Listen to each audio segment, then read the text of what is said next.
We've added 62 new, 125, about a $30 billion economy 8 years. 25 officers left. Well, you've heard a lot of numbers, percentages, and dollar amounts from the candidates for Colorado Springs mayor, and tonight we're figuring out if those numbers actually add up. Yeah, and our continuing election watch coverage for you. Alasyn Zimmerman in studio tonight with a fact check from the candidates we heard from on Sunday. Alasyn? Right, and it's certainly not uncommon to hear statistics from political candidates. We hear from them all the time, and as Colorado Springs is set to get a new mayor for the first time in 8 years, we wanted to look into where these numbers could come from. Here's what I found. The Gazette will be asking questions. Let's take you back to Sunday's debate, where the candidates dropped some big numbers. About a $30 billion economy 8 years ago. It's now up to a $40 billion economy in our community. That's true, depending on what you consider close. According to the Bureau of Economic Analysis, 8 years ago, in 2015, the GDP of Colorado Springs was just over $30 billion.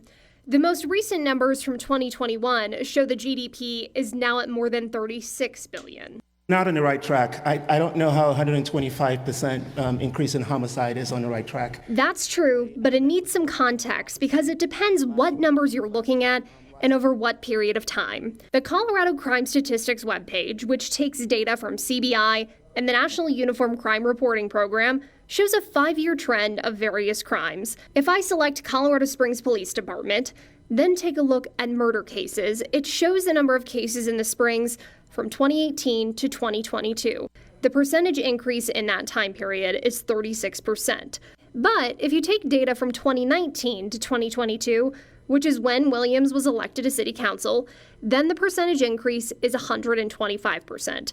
Murder cases increased in Colorado Springs by 21% from 2021 to 2022. During the time I've been on city council, we've added 62 new police officers. That's true. I pulled the city budgets from 2020 to now. Here's a look at those numbers.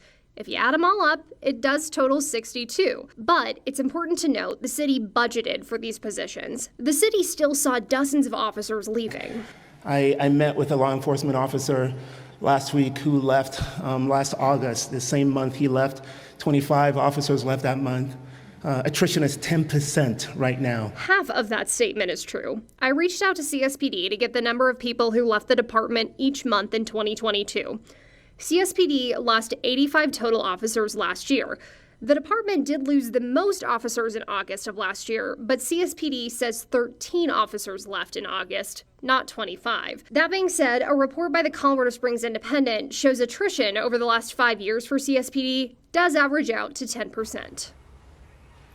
And this is just a handful of some of the statements made on the campaign trail. I have reached out to city departments to try and get some more data and information on some of the other claims made.